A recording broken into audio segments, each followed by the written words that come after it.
तो मैं बता रहा था कि हमें हरियाणा में हमें अपने बेटों पर 100% कॉन्फिडेंस होता है। हरियाणा में एक बाप अपने बेटे को कूट रहा था, और स्टेट में बच्चे पीटे जाते हैं, हमारे यहाँ कूटे जाते हैं। किसी ने बाप से पूछ लिया बेटे को क्यों कूट रहा है, बोले यार क्या करूं, कल इसका रिजल्ट आने वाला है और आज मुझे बाहर जाना है। ये है कॉन्फिडेंस। मालूम है 100% फेल होगा तो इसको आज ही पीट करके चलो। अच्छा, मैं तो Shri Ram college of commerce में पढ़ा, बेस्ट कॉलेज माना जाता है। सेकंड ईयर में फेल हो गया। मैंने अपने बाप को 6 महीने तक पता नहीं लगने दिया कि मैं फेल हो गया। इसे कहते हैं मैनेजमेंट। ये एमबीए वाले क्या खा करके करेंगे जो मैंने किया था। और 6 महीने बाद मेरे दोस्त ने बापू से शिकायत की कि सुरेंद्र शर्मा फेल हो गया। तो बापू ने कहा फेल हो गया तो क्या हो गया, इम्तिहान कोई कुंभ का मेला है जो 12 साल में आएगा, अगले साल दे लेगा, इसमें क्या फतारी है। हम बच्चों को इतना तनाव देते हैं कि आज 5वीं 6ठी क्लास के बच्चे आत्महत्या करने लग गए। हमने बच्चों का बचपन मार करके रख दिया। इससे बड़ा अपराध माँ बाप कभी भी जिंदगी में नहीं कर सकते। जैसा जो बच्चा है किसी तरह जो कभी बढ़ता है कभी छोटा होता है। मैंने बालिया साहब, मैंने अपने बेटे से कह दिया था देख तू 50% से ज्यादा नंबर मत लियो, क्योंकि मेरे 51 आए थे। ज्यादा लिया था जिंदगी भर चिढ़ाता रहता। 45% लिया आया, 95% लिया था अमेरिका भाग लेता। 45% लिया है, मुझे छोड़कर गाजियाबाद भी नहीं भाग सकता। और मैं बात पर आपका इस पर आशीर्वाद चाहूंगा साहब, मेरा सुख ये नहीं है कि मेरा बेटा अमेरिका में बैठकर 5 लाख रुपया महीना कमा रहा है। मेरा सुख ये है कि मेरा बेटा 30,000 रुपया महीना कमा रहा है, लेकिन शाम का खाना मेरे साथ बैठ करके खा रहा है। हमने जिंदगी में सारे सुख पैसों में तब्दील कर दिए, तब जाकर के मुल्क में भ्रष्टाचार पैदा हुआ। पैसा एक सुख माना जाता था, अब हमने उसको एकमात्र सुख मान लिया, तब जाकर के भ्रष्टाचार पैदा हुआ। और इस हद तक पैदा हुआ कि मैं कीड़े मारने की दवाई लाया था, उसमें भी कीड़े पड़ गए। कीड़े नहीं मरे तो भ्रष्टाचार है, कीड़े पड़ जाएं तो ये।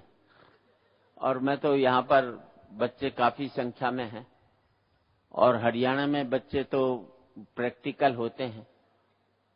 वो बाप टीचर ने बच्चे से पूछ लिया, मान ले एक खेत को 15 आदमी 20 दिन में जोतते हैं, तो उसी खेत को 25 आदमी कितने दिन में जोतेंगे।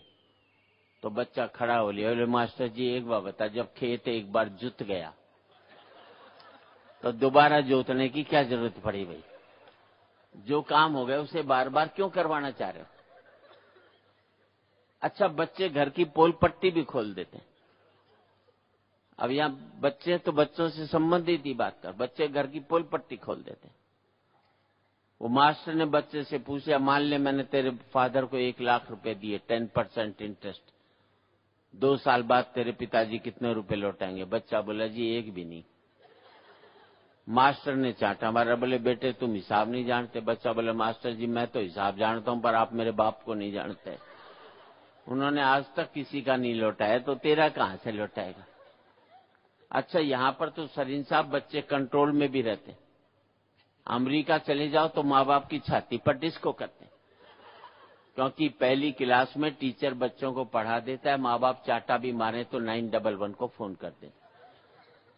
अब बच्चों को पीटना अमेरिका में कानूनी अपराध है, जो पीटते हैं उसे जेल भेज देते। हिंदुस्तान में एक कानून बना दो तो सुबह माँ जेल में जावे, शाम को बाप जावे। बच्चे दोनों का नंबर बांध दे, घर में टिकने नहीं दे। अच्छा, हिंदुस्तान में बाप अगर बेटे को नहीं कूटे तो उसकी आत्मा ही शांत नहीं होती, क्योंकि उसके बाप ने उसे कूटा हुआ होता है, तो बदला निकालता है। तो मेरे दोस्त न्यू जर्सी में रहते हैं अमेरिका में, उन्होंने अपने बेटे के चांटा मार दिया। बेटे ने पुलिस को फोन कर दिया, पुलिस आ गई, बाप को पकड़ लेगी, जेल में ठूस दिया। बेचारा जेल काट कर आया, बच्चे को मना कर लाया, बड़े प्यार से रखा। 10-11 महीने बाद छुट्टी हुई तो हिंदुस्तान लौटा, तो दिल्ली हवाई अड्डे से बाहर निकलते ही बाप ने जूता निकाला। और बच्चे को घर तक कूटता हुआ ले गया, साले अब कर थाने में फोन, देखें कौन तुझे बचा। हंसने की बात नहीं, तब मुझे पता लगा ये अमेरिका में जो भारतीय वो हर साल हिंदुस्तान क्यों आते हैं। पहले मैं यही समझता था देश से बड़ा प्यार करते, तब पता लगा बच्चे कूटने के लिए हिंदुस्तान में आते हैं। हंसी मजाक की सैकड़ों बातें हैं और मेरा तो इतना ही कहना है कि एक जिम्मेदारी, कोई भी बीमारी की जिम्मेदारी हम सरकार पर डाल देते हैं, बस यही सबसे बड़ी कमी है। हम समझते हैं किसी भी काम के लिए सिर्फ सरकार जिम्मेदार है। मुझे भी किसी ने कहा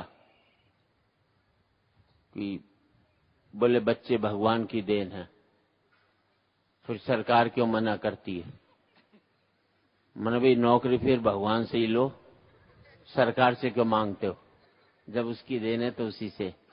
हमें खुद अपने आप में अपना विल पावर स्ट्रांग बनानी है और ये बच्चे उस काम को बखूबी कर सकते हैं। कहीं न कहीं आज बच्चे एजुकेट कर रहे हैं, हम बच्चों को एजुकेट नहीं कर पा रहे। मैं कहीं 4 पंक्ति कहना चाहता हूं आपकी, क्योंकि कलाम साहब की 2 पंक्तियां याद हैं कि सपने वो नहीं होते जो आप सोते हुए लेते हैं, सपने वो होते हैं जो आपको सोने नहीं देते।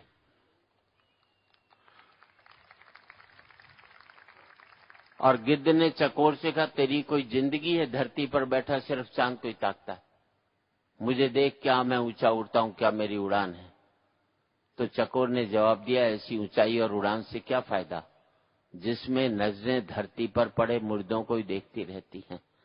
मैं धरती पर रहता हूं लेकिन सोच में चांद रखता हूं, तो आसमान में उड़ता है लेकिन सोच में मुर्दे रखता है। आप कहाँ रहते हैं ये महत्वपूर्ण नहीं है, आपकी सोच कहाँ बैठी है वो ज्यादा महत्वपूर्ण होती है। और सबसे बड़ी चीज इस मुल्क में जो सबसे बड़ी कमी है कि जो सर्विसेज हैं हमने उसको इंडस्ट्री बना दिया। मैं चाहूंगा ये मेडिकल एक सर्विसेज है, इसको